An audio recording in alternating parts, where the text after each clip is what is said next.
আমাদের স্বরাষ্ট্র উপদেষ্টাকে রাত ৩টার সময় তার রাজধানীর বারিধারার DOHS এ সংবাদ সম্মেলন করতে হলো।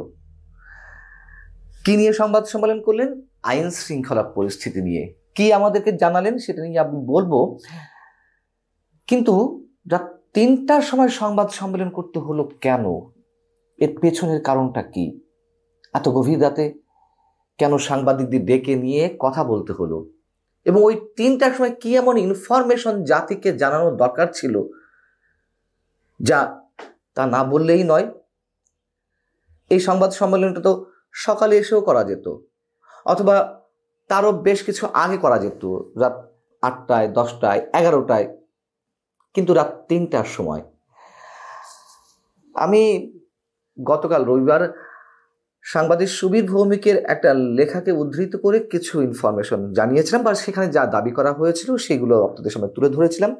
দেশের সার্বিক যে নৈরাজ্যকর পরিস্থিতি, বিশেষ করে আইন শৃঙ্খলা পরিস্থিতি জনিত যে ভয়ঙ্কর অবস্থা, চারিদিকে হত্যা, ধর্ষণ, খুন, ছিনতাই, ডাকাতি, এইগুলো নিয়ে সেনাবাহিনীর ভাবমূর্তি ক্ষুণ্ণ হচ্ছে। যেহেতু সেনাবাহিনী এখনো পর্যন্ত মাঠে রয়েছে ম্যাজিস্ট্রেসি ক্ষমতা নিয়ে, কিন্তু অনেক কিছু করতে পারছে না, এবং এই জায়গা থেকে সরকারের সঙ্গে সেনাবাহিনীর একটা গভীর দূরত্ব সৃষ্টি হচ্ছে।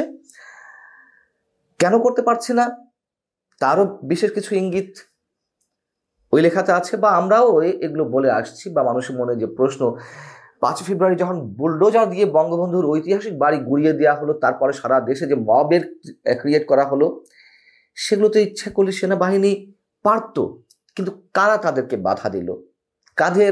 কাদের বাধার মুখে সেনাবাহিনী এগিয়ে আসেনি?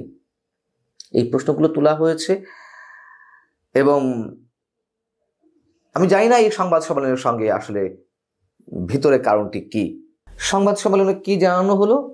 বলা হলো যে পরিস্থিতি খুব খারাপ কিছু নয়, যা কিছু ঘটছে আমরা সামাল দেওয়ার চেষ্টা করছি এবং পরিস্থিতি আরো ভালো হবে। তাহলে এই কথা বলার জন্য রাত ৩টায় কেন সংবাদ সম্মেলন ডাকতে হলো? এবং বলা হলো যে যা কিছু ঘটছে কেষ্ট বেটাই চোর, মানে যা কিছু ঘটছে সব কিছুর জন্য আওয়ামী লীগ দায়ী। আওয়ামী লীগ ষড়যন্ত্র করছে, আওয়ামী লীগ অনেক টাকা পাচার করেছে, সেই টাকা খরচ করে দেশকে অস্থিতিশীল করার চেষ্টা করছে। হতে পারে, বলবো না যে অস্বাভাবিক কিছু, তার যুক্তিটাই ধরে নিলাম।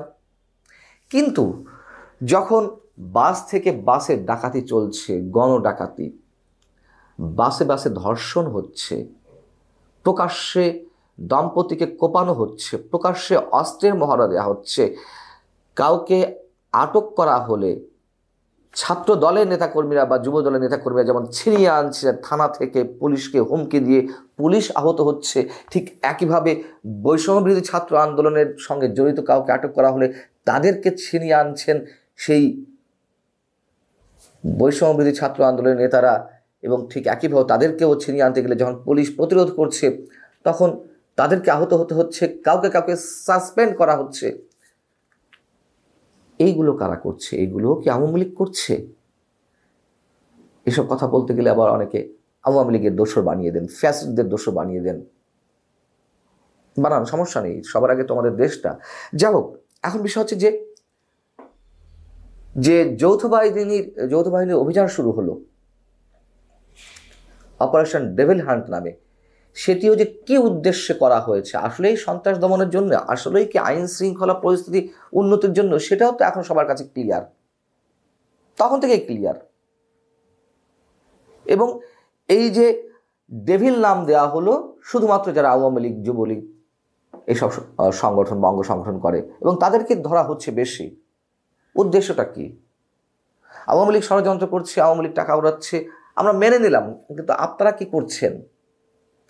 বিশেষ একটা গোষ্ঠীকে দমনের জন্যই তো এই অপারেশন শুরু করা হয়েছে, তা নিয়ে যে বিতর্ক সৃষ্টি হয়েছে, সেই জায়গা থেকে আন্তর্জাতিক মানবাধিকার সংগঠন হিউম্যান রাইটস ওয়াচও তো বিবৃতি দিয়েছে। নাকি হিউম্যান রাইটস ওয়াচ এখন আওয়ামী লীগের পক্ষে কথা বলছে? তারা তো বলেছে যে মানবাধিকার লঙ্ঘনের মতন ঘটনা ঘটছে, এবং কী উদ্দেশ্যে এটি পরিচালিত হচ্ছে সেটা যেন সরকার তার ভাবমূর্তিটা যথাযথভাবে বজায় রাখে, চরম বাস্তবতাকে অস্বীকার করে যদি পরিস্থিতি অন্যদিকে নিয়ে যাওয়ার চেষ্টা করা হয়, তখন তো এমনটা হবেই, খুব স্বাভাবিক। এবং পুলিশও যে সেই আওয়ামী পুলিশের চরিত্র বজায় রাখতে চেষ্টা করছে, অথবা সেটা বিএনপি বলি বা অন্য কোনো কিছু ক্ষেত্রে বলি, সেই রাজনৈতিক পুলিশের চরিত্র আমরা দেখতে পাচ্ছি।